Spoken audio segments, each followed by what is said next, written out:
Hello there and welcome back. Good morning, God morning, great morning to you. This is Dr. Nikai Lowe. Oh my God. And I am so excited that you decided to hang out with us again this morning. I know that many of you that are joining us live or preparing for your day or closing out your day. And so we want to go ahead and get into our topic. We've been talking about for the last few weeks our series of regarding boundaries. Boundaries, boundaries, boundaries. What are boundaries? Boundaries are the limits and the rules that we set regarding our relationships.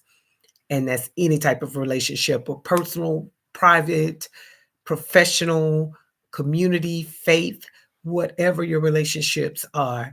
And relationships have to deal with people.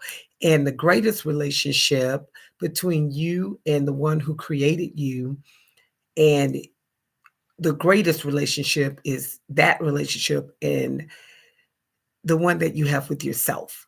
And so, in talking about boundaries, we're going to talk about today our topic boundaries and parenting. Parenting, boundaries. We're going to talk about your children, and we're going to talk about what they need. And I know there's no cookie cutter way of rearing or raising children because all children are different.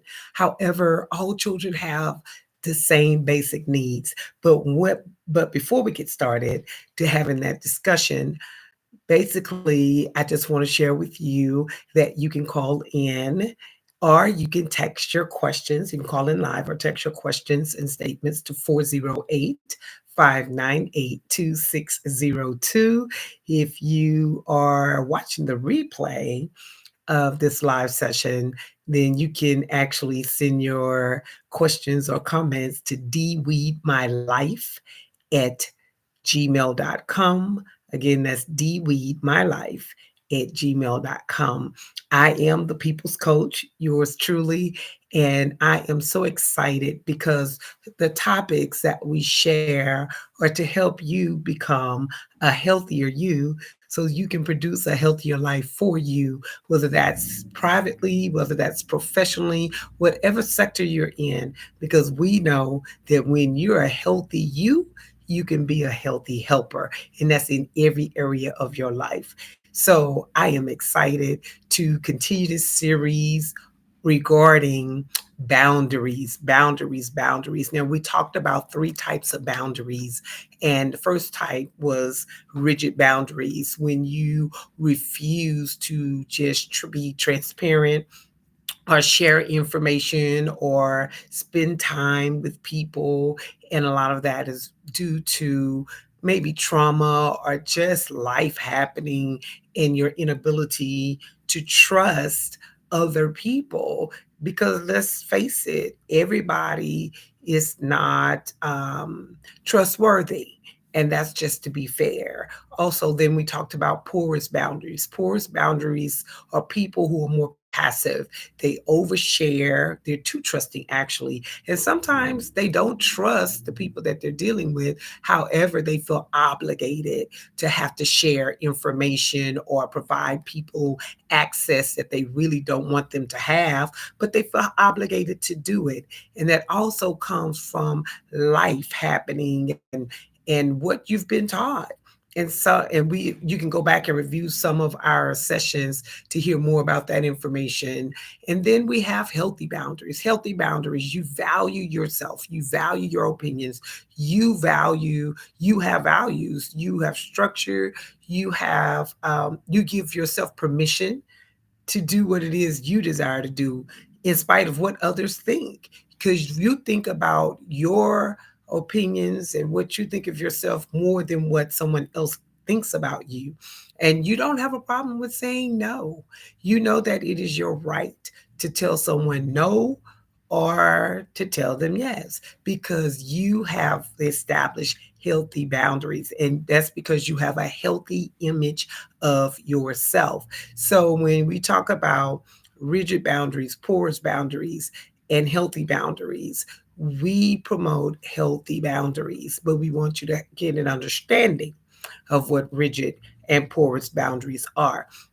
So, if you want to know more about those boundaries, then you can actually review the previous segments regarding our series. And then next week, I said I was going to actually, about time we're done with the series, that we would have discussed physical boundaries, intellectual boundaries, emotional, sexual, material, and time boundaries. We've only touched on two so far, and that's actually physical and intellectual boundaries. So we will conclude probably next session and wrap all these sessions of these boundaries series up on next week. I know we said we're going to wrap it up this week, but I want to make sure that we get all the information because this week is very important that we discuss and have this conversation about boundaries in parenting and with your children.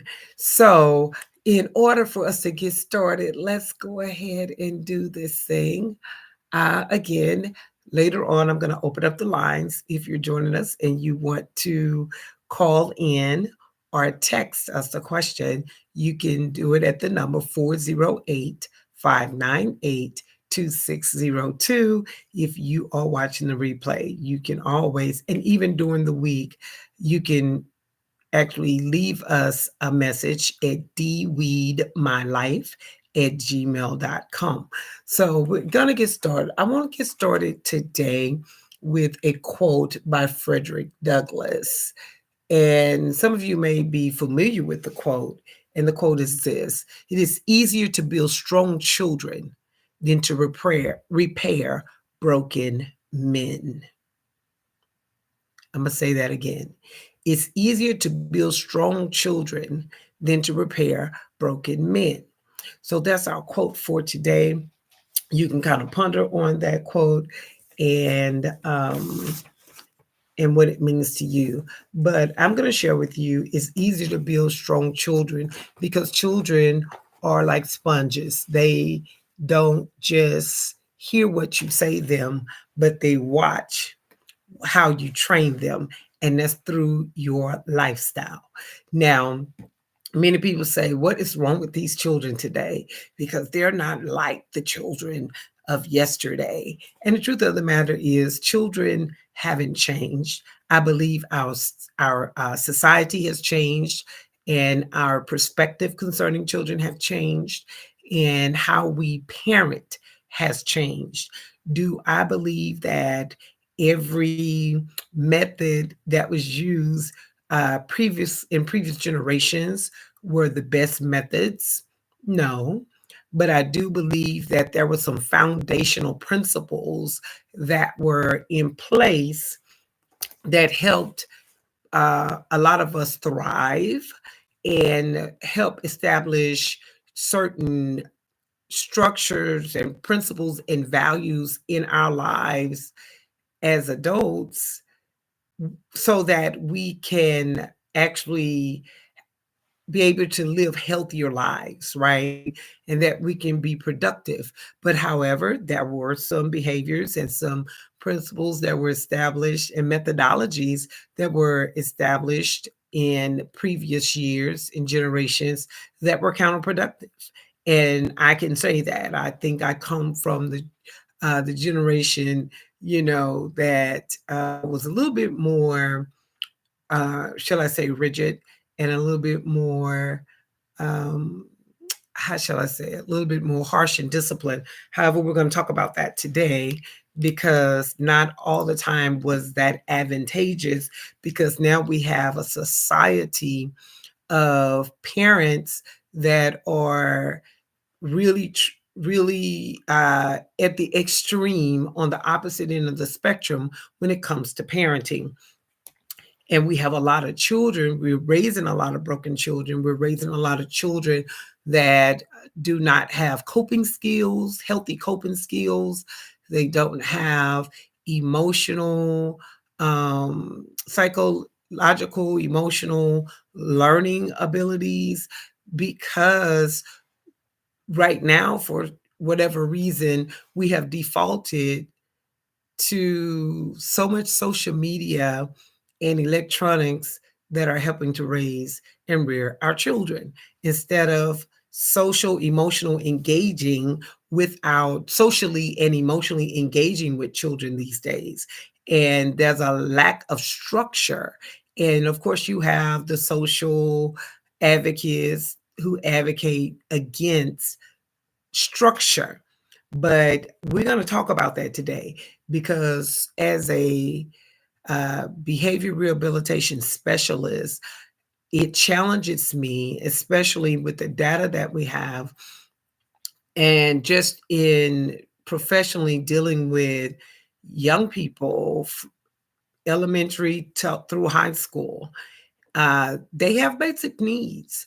And I'm going to talk about one today in relevance to our topic and boundaries, talking about limits and rules regarding relationships. And we're talking about our parent relationships. So, children have the same basic needs that we had when we were children as adults. And according to, I was reading on a medical reviewer, her name is Melinda Rattini, and she was talking about parenting. And these are the 10 things that she considered every child needed. And I agree. Now, they need much more, but these are some of the basic needs for children. And there was quality time. How do you spend time with your children, right? And it's important. And today, social media has our children. Are we really spending time? And I may touch on that a little bit today because it's very important. I did touch on it, I believe, our last segment. They need quality time, okay? They need security. They need affection, emotional support, education, healthcare, good role models. So I'm probably going to touch on that as well. Self esteem, and they need playtime. Oh my goodness. We are so serious with children these days. It's amazing how we feel like children need to be able to sit down and be still and be quiet, but they're children. They're children. Why is it I think it's a travesty that some children are missing out on some of the simple pleasures of life, like having fun, being silly. It's as if we expect our children to be so serious. Why are we expecting kindergartners and elementary kids to be so serious about life? They're children and they need the opportunity to play. They're going to have energy. They're supposed to have energy. They're children. However, I'm not going to be having that session today. That's a different session. Why is it we want our children to be as serious as we are as adults? I have an answer for that. It just won't be this session. But out of all the things that I named off that children need, one of the things that they need is structure. Is structure. I was sharing with some parents. We were having this very discussion, and I would share with them that it should never be the ambition of a parent to be friends with their children. You are not a friend of your child. You're not supposed to be your child's friend. Actually, your aspiration should not, in parenting, should not be friendship. It should be mentorship. It should be mentorship. One of the things that Dr.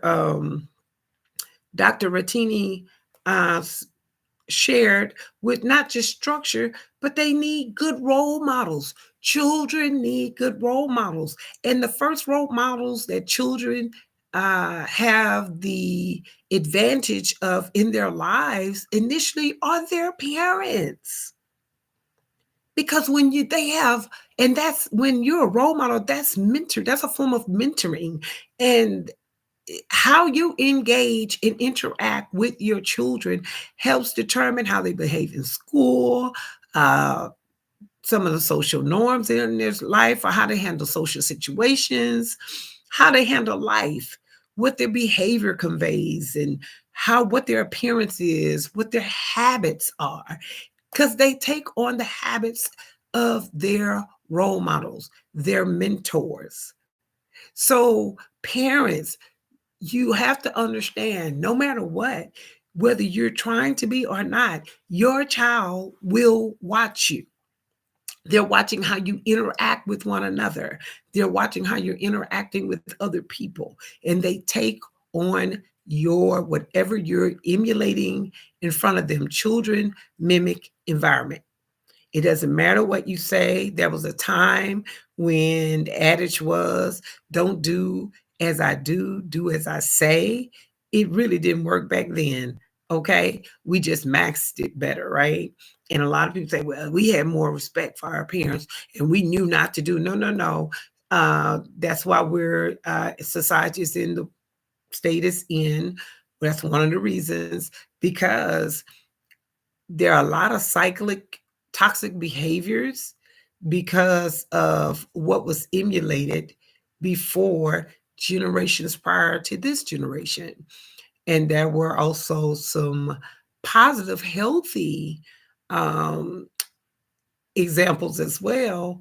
And they're emulated, that were emulated. And we have also the results of the positive role models that was before children. So it works the same way today. So I want to talk about the boundaries uh, with with these children. So parents, I understand that you love your children, and some of you have had your own traumatic experiences. So because of some of your traumatic experiences, sometimes it drives you to the extreme. You feel like your parents were extremists in discipline and you didn't like the way they disciplined you. Maybe they were very harsh, they were very rigid, and just downright abusive. Because I do believe some people don't advocate spanking. I believe parents can provide discipline however they choose. However, let me just make a note that when you leave marks on your children, break bones, bruise anything, that's child abuse. That is not a healthy form of discipline. And then there are some parents, they just believe in timeout, but there's no structure. And if your child is still displaying lack of responsibility and accountability for their actions and they're not learning, sometimes timeout can be a little bit too passive. However, whatever form of discipline that you implement regarding your children, it has to have a certain form of structure and accountability with it. And I say this, I remember a client, and I was providing tools, coping tools, and behavior tools to this child. And I remember the child getting in a fight. And it was bad. The child was suspended from school. And I just that particular day, I just happened to do a session in the child's home. Of course, the parent, was in denial. My child is not doing all that you all are saying they are doing. And the child, was displaying certain behaviors at home.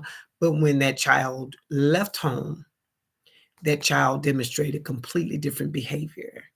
And we're going to talk about that, how parents say, well, when they're with me, they do what I ask them to do. But you have to rear your children, you have to raise your children to live outside of your home. And the discipline is shown when they're not in your presence. And why it's that significant? Because if I share with a child, hey, if you don't get it together, and teachers can attest to this, I'm going to call your parent, and that child say, so call my parent, then how healthy are your boundaries? What type of consequences? Because that's the question I ask when I hear any parent talk to me about their child, whether they are in elementary school or they're in high school, and they're telling me, well, they don't follow through, or I'm constantly getting these reports from school. one of the questions I ask them is, so what's the consequence? What consequences does your child receive when they are misbehaving, when they are not exercising or practicing discipline? And usually, most of the time, a parent will admit, okay, I'm not consistent. Or, well, I just kind of don't want them upset. Well, that's not raising your child to live in this world, because there are going to be times they're going to be upset in this world. Will they be able to cope from a healthy perspective? Are you teaching them coping skills? So I'm going to get off that tangent. So let's talk about structure and routines, because children need boundaries. Structures and routines help children thrive. I know sometimes parents, again, and like I said, it may be from life happening with your parents. You might have had parents that are very harsh, rigid, didn't know how to establish healthy boundaries with you as a child, and they were harsh in discipline and all of that. And I am so sorry you experienced that. However, you cannot be a passive parent and expect to raise healthy, thriving children. Your children must have some type of structure and routines, because it helps them to thrive. Because children, it's been proven that children do better when they know what to expect and they have consistency, a consistent routine to follow. So if you're unstable and you're always okay, so you tell your child, you know, I want you to clean your room. And if you clean your room, there's an incentive associated with you cleaning your room. However, if you don't clean your room, there's a consequence to that as well. And if your child chooses not to clean their room and you don't follow through on your word, then your child begins to look at you as a liar. So they don't believe what you say. So therefore, they begin losing respect for what you say because you don't have any follow through. And it's sad because some parents just think, well, they're just children. But these are formative years. When children are young, you are teaching them, you are training them, you are supposed to be providing them with life skills, right? And coping skills, healthy coping skills. And so there are certain benefits that come when you provide structure or boundaries and consistent routines for your children. And one of those is enhanced brain development.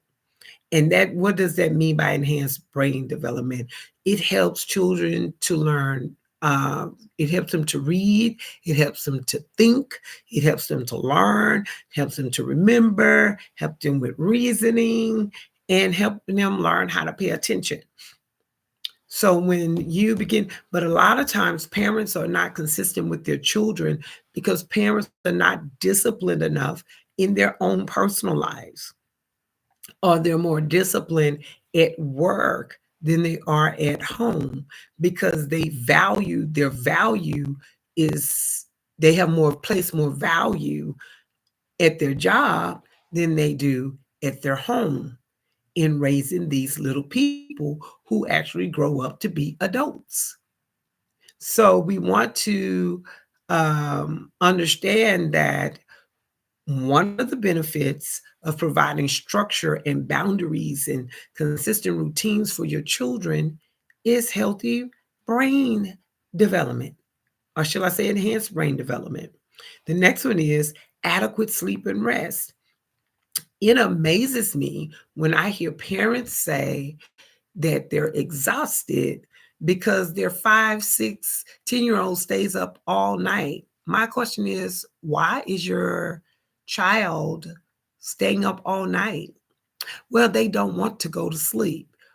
Okay, they may not want to go to sleep, but you are the trainer. You can train them and put them on a routine so that they can learn to settle down and when to settle down, to gain adequate sleep and rest. And when they have adequate sleep and rest, you'll get some sleep and some rest. There was a study given about how children function better in schools. And across North America, right now, schools have changed some of their times. They found that young children, elementary level, actually function better in the earlier morning time. So they have early morning schedules. A lot of schools are changing the schedules to early morning schedules for elementary, but they find that teenagers function better later in the morning, so around 9, 10 o'clock, rather than getting up extra early. So a lot of schools have changed their school times. And you wonder why your teenager sleeps to 12 on Saturdays, and because it's actually it has to do with development. And so, with that being said, your child, when they get adequate sleep and they get adequate rest, a lot of times their behavior is better. When servicing clients, one of the things that, I've personally have found out, even though, we know this professionally, but it is proven when a child has been up all night long and they come to school, their cognitive learning ability is disrupted. They can't pay attention. They are sluggish. Sometimes they're frustrated and their attention span is short. And so that type of behavior, actually engaged in a learning environment, is not healthy. And unfortunately, not all teachers, I'm not going to say are trained, but not all teachers understand this dynamic. So it may have a negative effect on your child, because teachers are obligated to scheduling and timing in their classrooms. And if your child is coming and they don't have the rest that they need or the sleep that they need, it works against the benefit of their advancement in education. And also, having structure and boundaries in place for your children with routines, it helps increase their independence in their daily routine. Because when they know what to expect and you're holding them accountable to what's expected, then they can start taking some responsibility. Now you're teaching life skills, you're teaching them responsibility, because they have to, as they grow in school, in education, they have to learn individual, independent responsibility. As they live in life, they have to grow up and learn individual responsibility. They have to take responsibility in the course of their days. So if they don't learn this when they are young, then they won't be good at it as they become older. And children, whatever's planted in them while they are young or not, it grows up in them as they become adults. Okay. Then also, another benefit is they will have better coping skills because they feel more secure. They feel the security and the consistency. I was sharing about discipline. There are parents that feel that discipline is about intensity, but discipline is not about intensity, it's about consistency. And when I'm asked about, well, do I believe in discipline? And I ask people, well, what do you mean by that? Some people like, well, do you believe in spanking? I believe spanking is appropriate when it's appropriate. Do you always spank? Should spanking be your first method of discipline? I absolutely not. My question would always be, How consistent are you when you're providing your child with directions or instructions? What's your consistency? Are you allowing them concessions not to follow through on the instructions? And if you're allowing concessions, then spanking them is not the issue. Your lack of consistency is the issue because you are responsible as a parent to train your children. Train your children to be obedient, and to submit to authority. Well, you're their first authority. If they don't feel like they have to submit to you in authority, why should they submit to anyone else? Now, the strangest thing is this, which is interesting. Children do what you allow them to do. I have witnessed, let's just stay on the school campuses. I have witnessed young people that may have multiple classes, and there are some teachers in the classroom, they are perfect.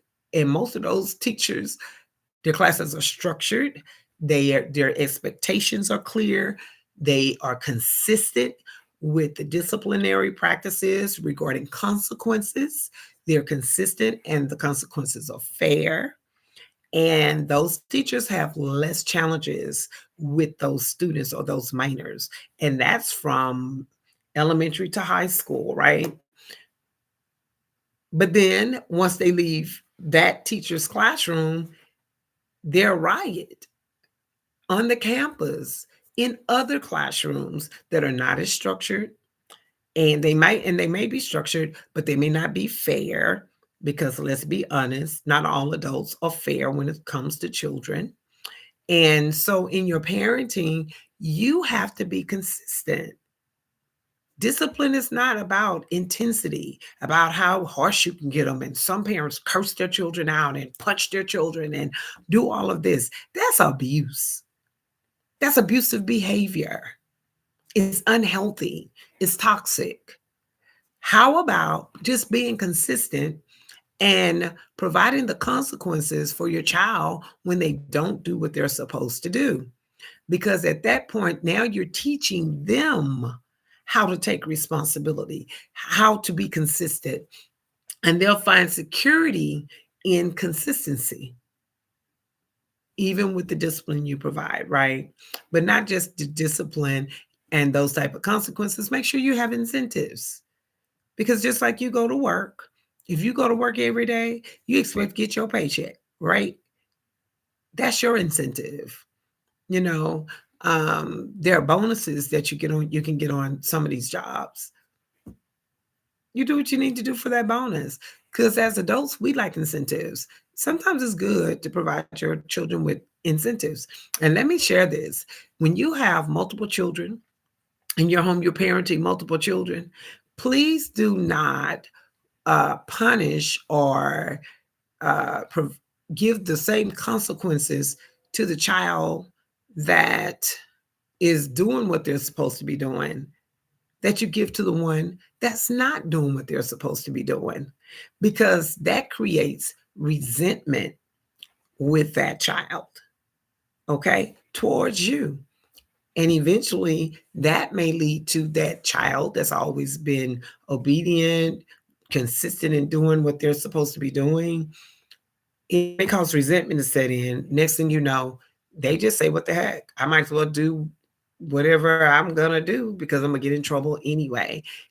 And that's not fair. That's not just discipline. That's not just parenting. It's just not fair.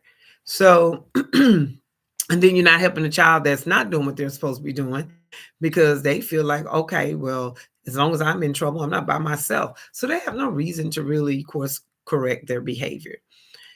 And then what boundaries and structure also teaches is time management skills. It teaches healthy habits. You cannot raise entitled children. There are children that feel like they should be able to do whatever they want to do. They should be able to have whatever they want to have. And when they don't get it, then they are misbehaving. They're giving the wrong type of attitude and responses to authority figures and people that are caregivers. It because these children have not learned healthy boundaries. And it also, another benefit is responsible behavior. We as parents, we have to teach our children. We have to stop trying to be their friends because we don't want them to be mad at us. Well, if they should be mad at you if you're interrupting their misbehavior, they're supposed to be. And as a parent, yes, children will get mad at you. But you know what they can also do? They'll get over it. They will get over it and they will appreciate you more in the long run.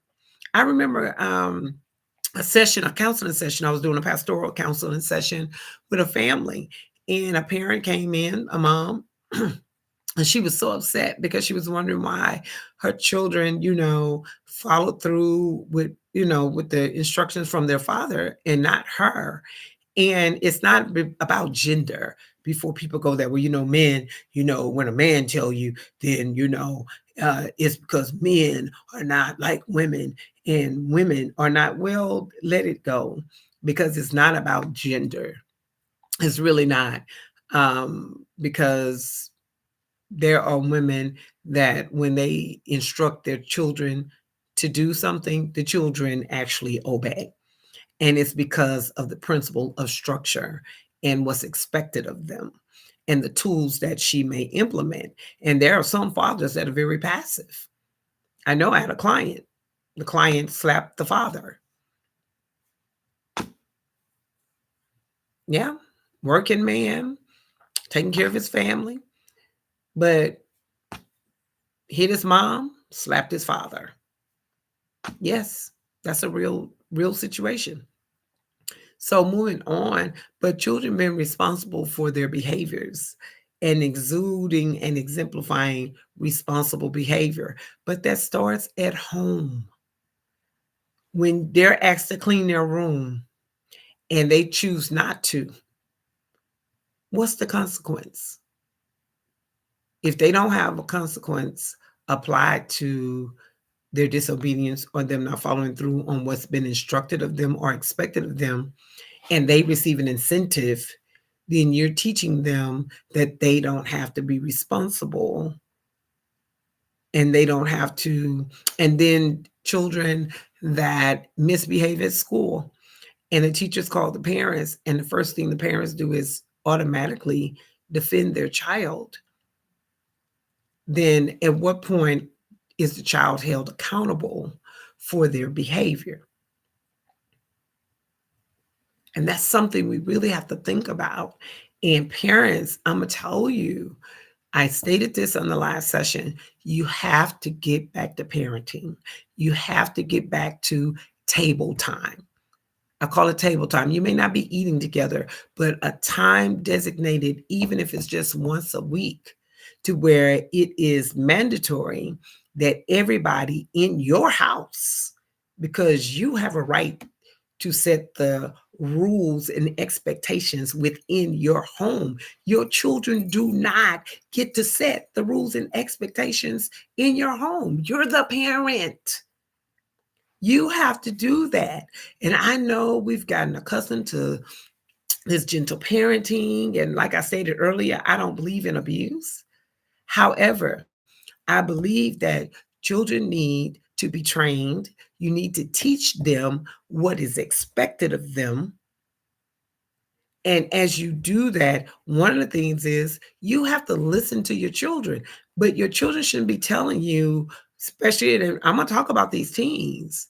When you have a teen in your home that dictates to you what they're going to do and what they are not going to do, you as a parent have to step back and say, okay, when did this behavior start?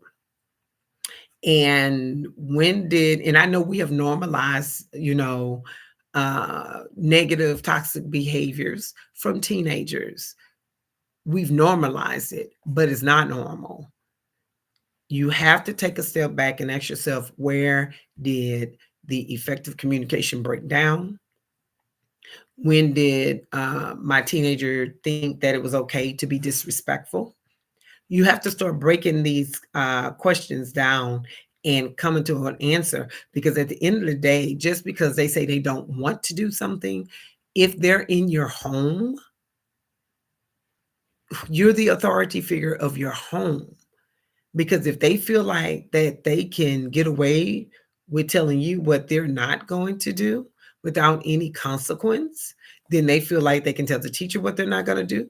They feel like then they'll think they can tell law enforcement what they're not going to do. They can just continue to do whatever it is they desire to do.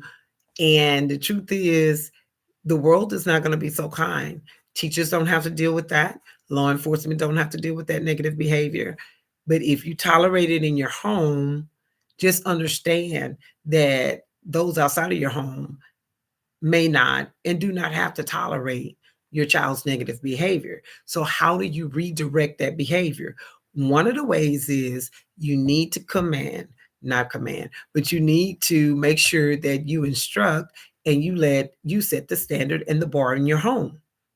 You set the expectations in your home. How do you gain it? Well, doc, shoot, my children are already doing whatever they're doing. I don't know how to get the reins back on that. The first thing you're going to have to do is apologize. Sit them, have a meeting with them and say, hey, I am so sorry. I've allowed you all to do whatever y'all want to do. But you know what? That is not going to continue. And let them know that you want them to be healthy, you want them to be whole, and you are becoming healthier, and you want to spend time with them. That's one of the things children need. They need quality time. Your teens need quality time. Because one thing about it, if they don't get it from you, they're going to get it from somebody. So you can scale back, you can step back, and you can recalibrate and the dynamics of your home. You can. Trust me, you can. You want to get your teenagers back, you want to get your children back in check, you are going to have to do some things differently. As a parent, you're going to have to stop yelling at your children so much. If you are yelling at your children, that means there's some discipline lacking there, not just with them, but with you. Are you following through? Have you set the expectations from them? Not just assume that they should know by now. No, you have to be consistent until they get it, right? You have to show them that you're not kidding, that you're integral, that you mean what you say. You know, let's talk about these phones, and I'm gonna be quick about this. Your child will be okay without a cell phone. If your child, and I heard this from many parents, they just won't get off that phone. I'm talking to them. I paid a bill. I call. They don't even answer. Well, that's not their fault. That's your fault. Why do they still have the phone? Take the phone. Yes, I said it out loud. Take the phone. You paid a bill. Take the phone. That's not abuse. Take the phone. Having a cell phone is a privilege. Well, how do I contact them if I need to contact them at their school? These days, they have telephones in the classroom. You can call the front office. The office will get in touch with them, and you can get in touch with your child. But because convenience, we've been so accustomed to convenience, convenience can be costly. And it's costing us our children.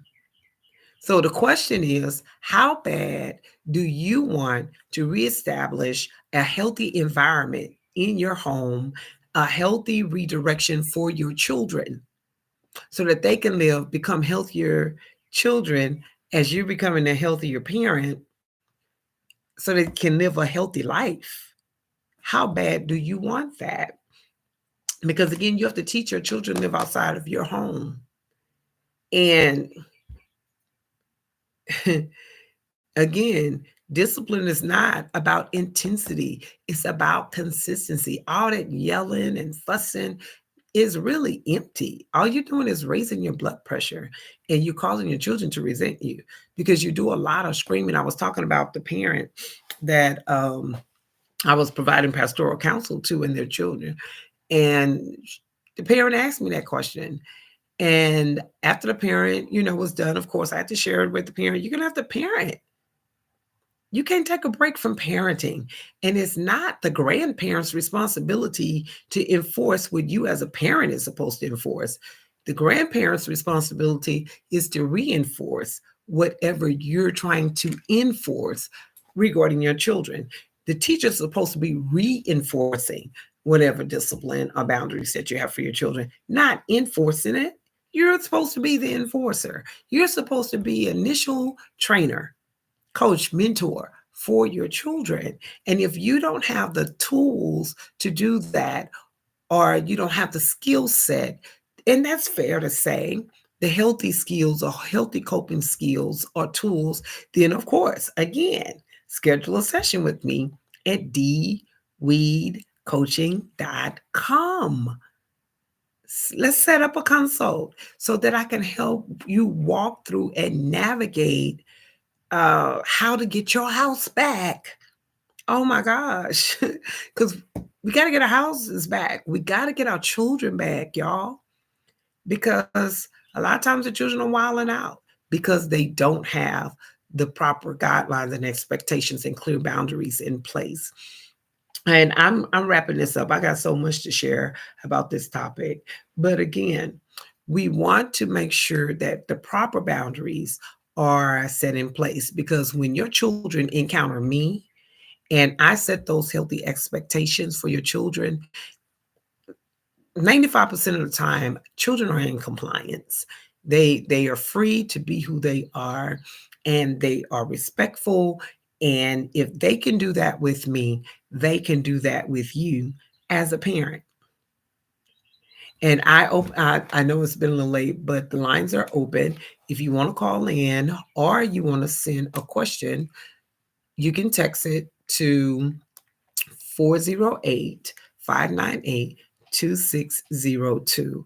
I really pray that this is helping you, because parents, I'm tired of our children ending up in jail. I'm incarcerated. I'm tired of children being homeless. I'm tired of children committing suicide. I'm tired of children being bullied. I'm tired of children being the bully. There are things that we can do, not just parents, but adults in our society. But we are going to have to become more disciplined. We are going to have to establish healthy boundaries within our own lives in order to be the mentors that children need, the healthy mentors that children need. It's just a fact. And some parents, you're going to have to apologize to your children from generation. And I'm going to just go here, even adult children.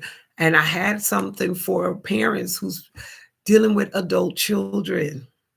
You have to have boundaries with your adult children. Stop being their savior and rescue for everything. They have to learn to do life. Now, do I believe that when children turn 18, especially some cultures, we major in this, oh, when they turn 18, I can't wait so they can get out of my house. Why are we throwing our children to the streets? They're 18. They just graduated from high school. They don't have the proper skills to be out there, out of your house. They're still teens. You're a teen until you're 19. They're learning. There is a phase that we forget. We have teenagers, but then we have young adults. The young adults, and they're developing. No, they're not little children. And yes, they're learning more responsibility. But we, as parents, have to grow and understand the processes of development. And according to psychology and also the medical industry, that the frontal lobes of development for young people are not fully, it's not even fully developed until their mid 20s, like by the age of 24. So there is still some development and growth that takes place. And we should not be throwing our kids out to the wolves because we are tired of parenting. That's irresponsible on your part, because they need the skills and the tools in order to soar and thrive in life. That's just like throwing a child in the water. I know I was traumatized. We were thrown in the pool when we were younger, and I almost drowned. And I had been traumatized all my life, and I'm still trying to learn how to swim. And unfortunately, psychologically, cognitively, emotionally, we throw our children out into the ocean of this world, ill prepared, and they are almost drowning. They're struggling, surviving. They're always in survival mode because parents, you have to stop treating your children like they're inconveniencing you because you have a responsibility. And parenting comes with sacrifice. But you may not have the skills, like I stated. Okay. You may, hindsight is 2020. There are some things you may have wished you've done differently, but it's not too late to have that conversation with your children. Whether even if they're adults, it's not too late to go and apologize to your children and say, hey, didn't have that skill. Hindsight, I see where I could have done different. Apologize, I'm sorry. However, what can I do to help make your parenting experience a little bit more effective and better when it comes down to your children? Because an apology can go a long way. It can actually initiate healing because a lot of the extreme passivity of parenting comes from trauma and unresolved issues from when your child or from when you as a parent was being parented and it was not healthy parenting. So remember this, that your children need structure. Actually, structure, routines actually can help your children thrive. And it can create trust within your relationship instead of resentment. So again, if you want to call in, do that. I'm gonna keep the lines open for a few more minutes. 408 And if you are listening to the replay of this session, do send a word or question or comment to DWeed My Life. DWeed, yes, I am saying DWeed, DEWEED, My Life at gmail.com, because we can have a healthier society when we raise healthier children. And when we raise healthier children, it's because we're now healthier parents. And so we have to do better, and we can do better. And we really need to help these teachers out, because you'd be surprised all the trauma and drama and challenges that teachers face when dealing with some of our children, because they have not been properly taught boundaries, and they don't have, some of our homes don't have healthy structure. So we can do better. And when we know better, we should do better. And when we do better, we should have better results and better outcomes. So, nevertheless, I digress. I pray that you got something out of this session, and I am going to go ahead and sign out until next time. This is uh, Life in Flow. Let's Talk Tuesdays in Life in Flow with Dr. Lowe. So, when you're moving through, as you're beginning to think about this information, I just really challenge you as a parent. Take your house back, get your children back. And the only way you can do that is by you taking the step and getting yourself together to and discipline yourself, setting some boundaries for your home, for yourself, your home, and then bring your children back. They appreciate the fact that you're taking the time to even consider spending time with them and holding them accountable to the expectations that you set for them.